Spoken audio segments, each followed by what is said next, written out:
I haven't talked about Delululand in a little while.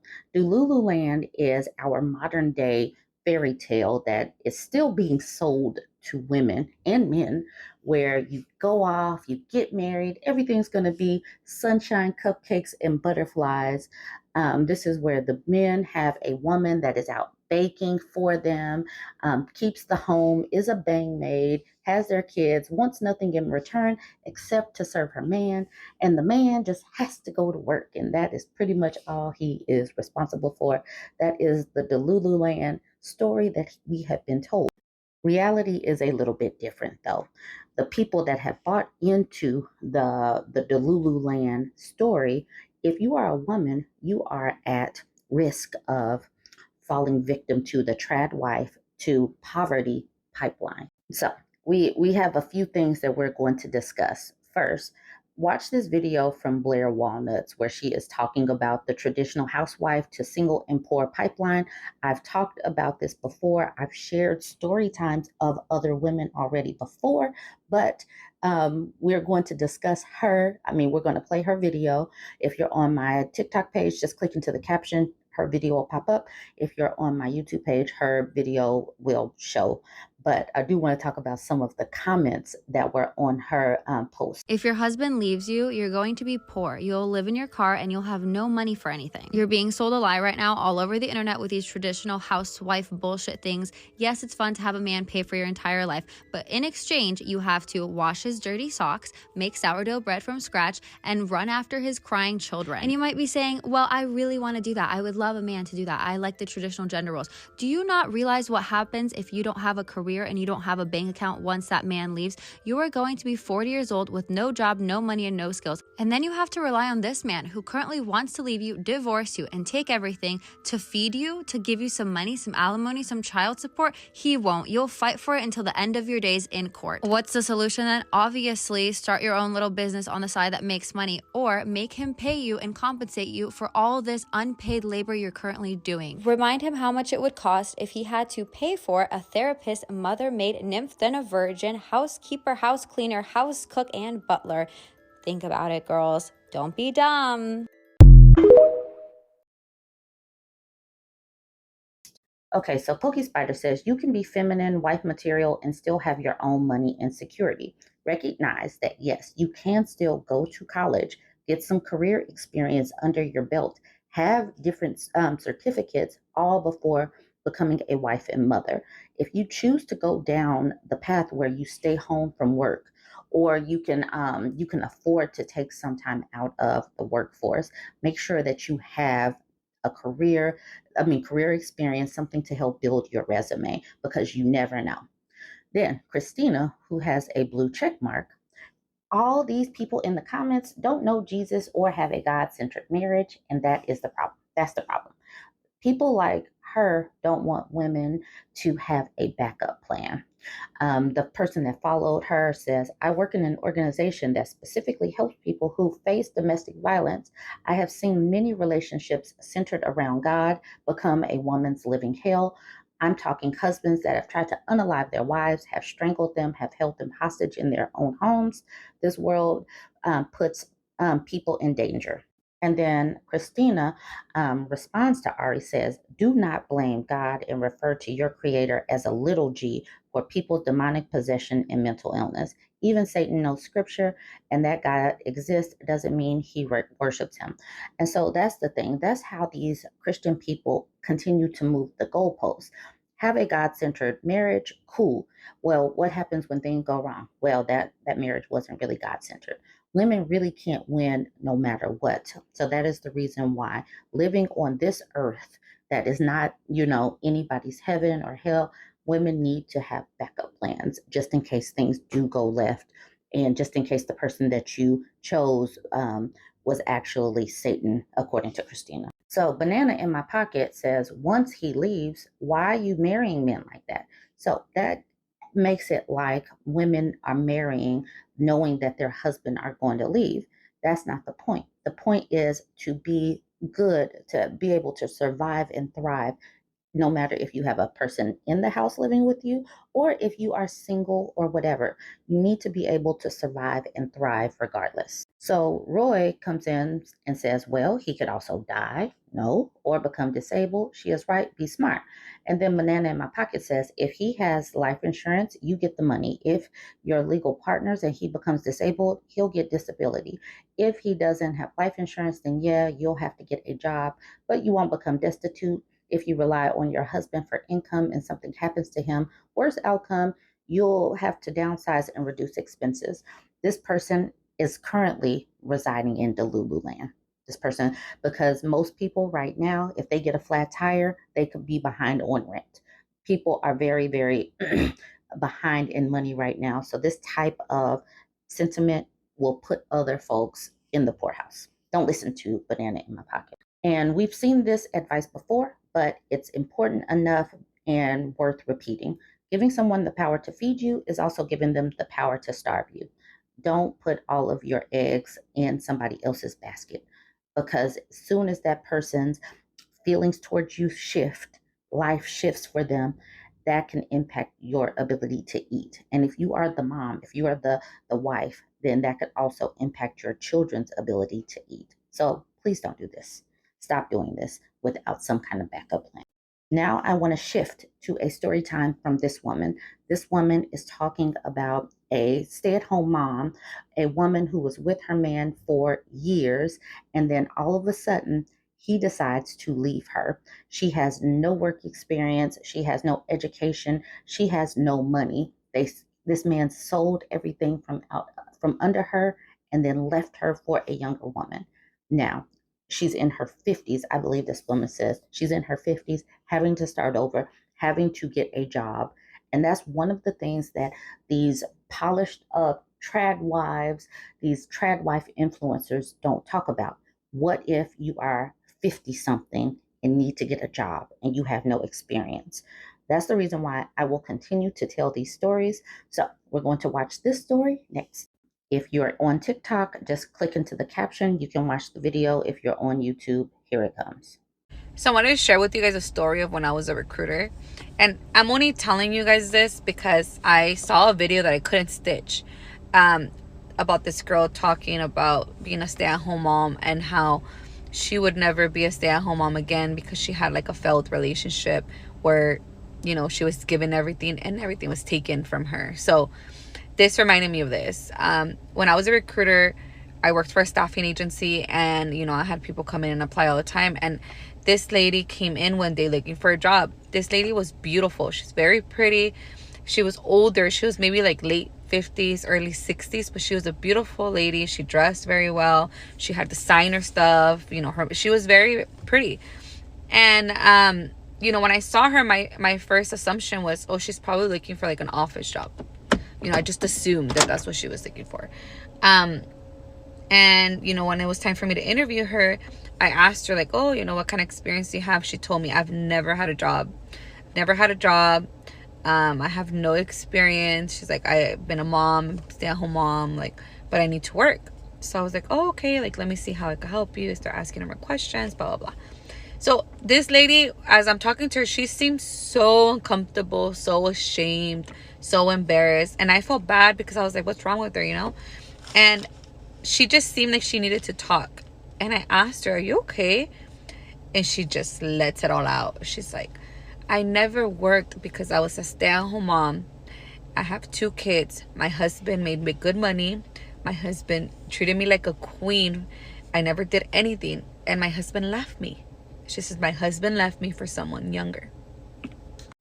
So she starts telling me that her and her husband knew each other from Mexico, that he, you know, was after her for years, that they knew each other since they were in middle school, high school. She says that he's not attractive, that he's actually very ugly, like in her words, that she thought he was not attractive. But eventually, you know, he won her over. He went to college, had a good career.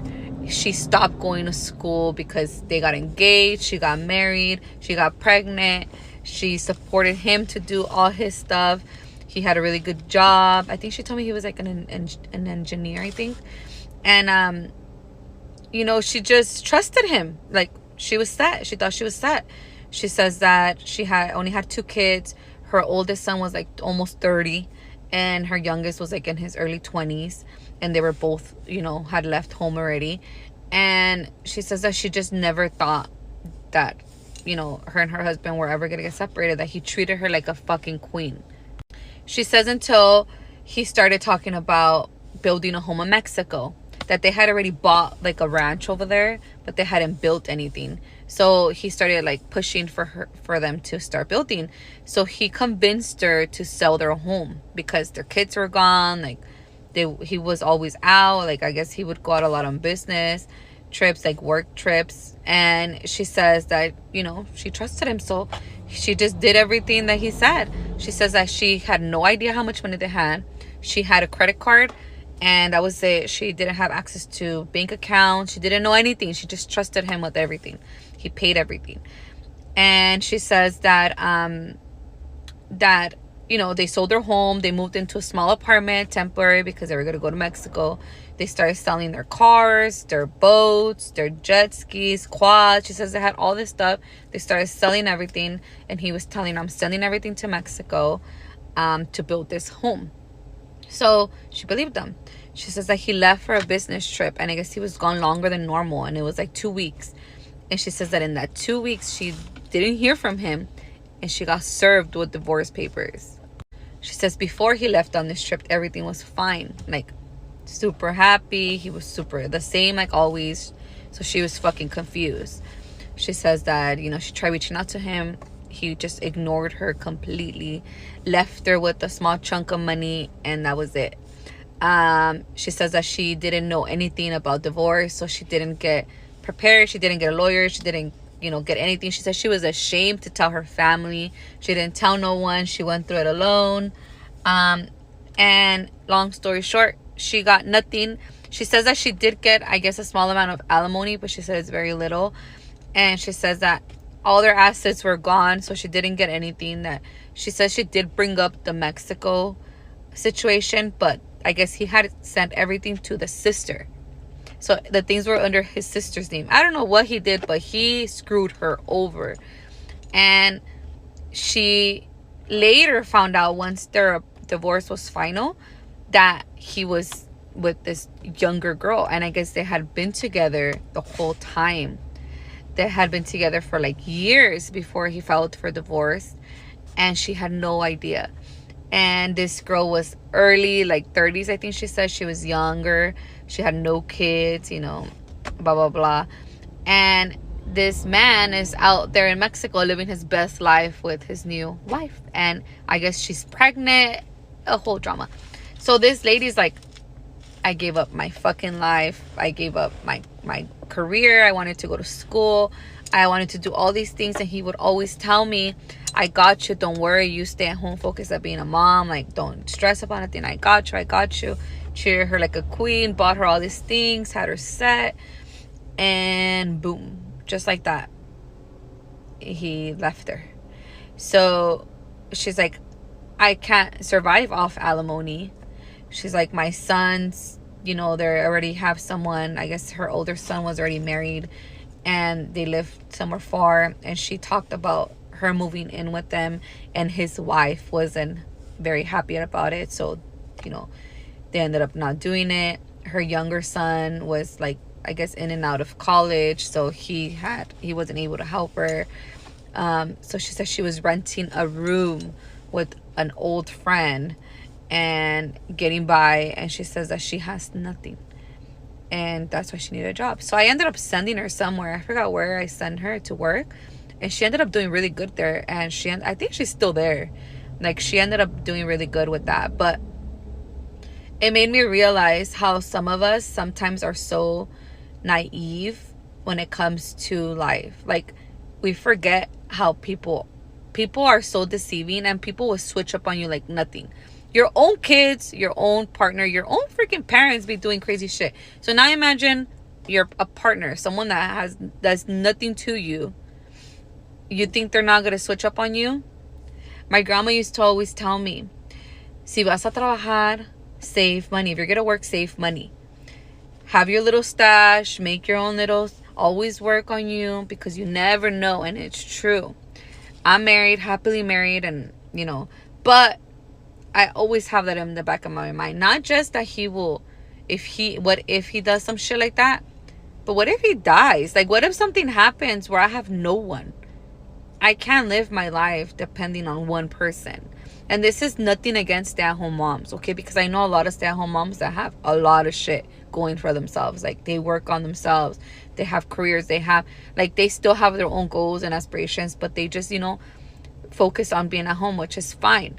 But you always have to remember that no one owes you shit. Not even your partner. Your partner could get up and leave you like nothing. And what I thought was the most fucked up part was that she's like, I was so pretty for him. He was ugly. I never thought he would do that to me because he was not it. He was a good man, but he was not attractive like that. So sometimes people think, oh, I'm the catch. Like, he's never going to leave me. Like, what else is he going to do? Trust me, there's always someone that would treat your partner better than you. That's just how it is. So for you to think that you're irreplaceable, you're fucking stupid, because that's not how life is. Like, anybody is replaceable. So yeah, just want to share with you guys that story to just give you guys a different perspective. Again, this is nothing against stay-at-home moms or anybody that doesn't work, to each their own. But just want to share this with you guys so you guys could see the kind of shit that happens out there.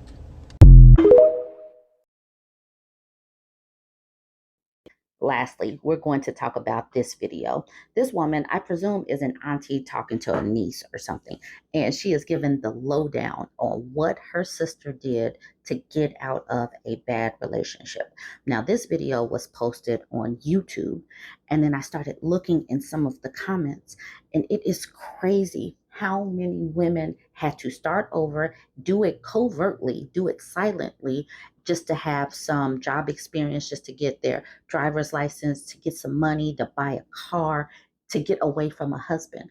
Because when you are in that traditional mode and you think that your husband is going to provide everything and you don't have to do anything, it could set you up for failure. But some of these women in the comment section, they overcame that. So here's this video, and here are some of the comments. Okay, so this person towards the bottom says, I packed up 4 kids under the age of 10 and moved to a different continent with 2 suitcases. I left because I didn't want my kids to think abuse is normal. That was 20 years ago. I have no regrets. Don't get me wrong. There were many hard times, but God was with me all the way. This person says, Amen. I always tell people to move in silence. And when we talk about moving in silence, that means game planning in silence. Don't let the person that you're trying to get away with catch a whiff of what's going on. This person says, although I didn't move in silence, we share the same reasons for leaving. Unemployed with a teen and 2 small ones, all girls, we had to go. The struggles, though. People don't want to talk about the fact that, yes, some marriages do struggle. There will be challenging times. What do you do? What do you do when that happens? You have to have a game plan. Okay, so this woman says, my mother did the same thing, bought a house, moved while we were in school, and father at work picked us up from school and took us to the new house that my father knew nothing about. She was sick of his abuse and drinking. I was 6 and still remember it like it was yesterday.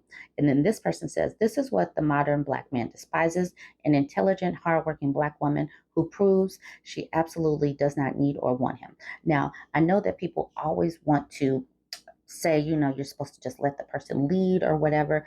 But let's be real. The women in the 1950s were drinking. They had mommy's little helpers. If they were not conforming to their roles, they were being put into mental institutions. These women were not happy. So we need to take off the veneer and the rose-colored glasses of what these relationships meant, because abuse was happening and they could do it and get away with it because there were no laws on the books against marital rape and DV. Okay, so this person says, Mama always said, never let your right hand know what your left hand is doing. And then somebody else is like, we some kin. But then towards the bottom, this made me laugh. Jesus said it first. Jesus said, never let your right hand know what your left hand is doing. That's scripture. This person says, my mother was the same way. She moved with clarity and focused intent. She got her driver's license and started a career all without my dad's knowledge. She was from a generation that was more about action and less talking, no arguing or standing around hand wringing and indecision. She used to tell me you can show people better than you can tell them. Also, never let your right hand know what the left hand is doing. So everybody's mama was saying the same thing. Anyways, I pieced all of these together for a reason. It is great. Go ahead and get married, but have a backup plan and understand that things do go left and you need to be able to survive. How are you going to survive? That should be your number one thing as a human, your survival and that of your children. Jump in the comments